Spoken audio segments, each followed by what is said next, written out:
ট্রেডিংয়ে আমরা risk management কিভাবে করি।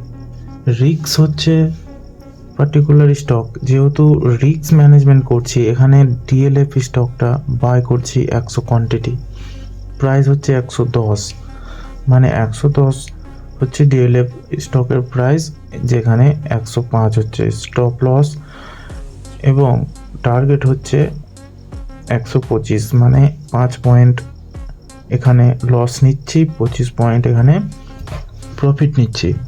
রিস্ক রিওয়ার্ড রেশিও হচ্ছে 1:3। এখানে সব ঠিক রয়েছে। যেভাবে আপনি এখানে কোনো মার্জিন ইউজ করছেন না, পুরো ক্যাপিটালটাই হচ্ছে 100 কোয়ান্টিটির, এখানে কোনো মার্জিন ইউজ হচ্ছে না,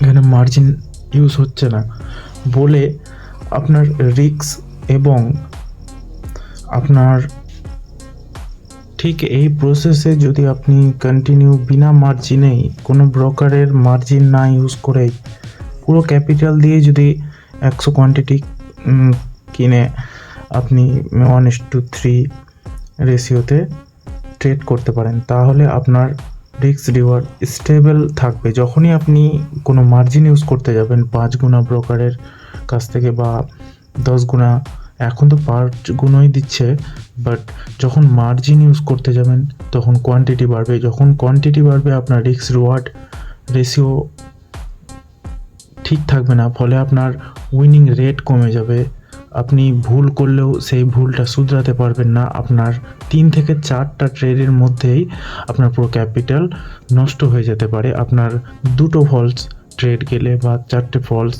ট্রেড গেলে আপনার 60-70% ক্যাপিটাল ভ্যানিশ হয়ে যেতে পারে।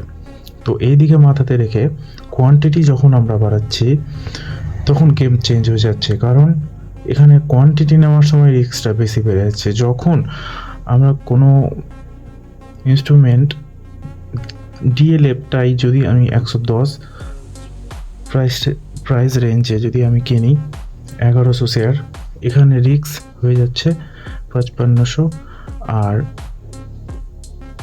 রিওয়ার্ড হয়ে যাচ্ছে 16500। এখানে যেহেতু আমি প্রফিটের আর রিস্কের রিওয়ার্ডটা ঠিক রয়েছে, আপনি নিয়ম মেনেই প্রফিট করছেন, ঠিক আছে, কিন্তু এইভাবে আপনার কোয়ান্টিটি হুট করে বাড়িয়ে দেওয়াটা আপনার ক্যাপিটাল পক্ষে, যখন আপনি মার্জিন ইউজ করছেন তখনই আপনার প্রবলেমটা দাঁড়াচ্ছে। যদি আপনার পুরো ক্যাপিটাল হতো এই কোয়ান্টিটিতে,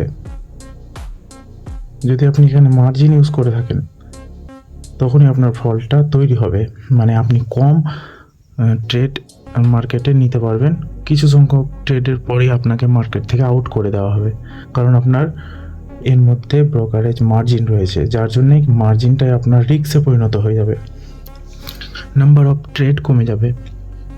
তো এই যে প্রফিটটা দেখছেন, বড় প্রফিট দেওয়ার চক্করে আপনার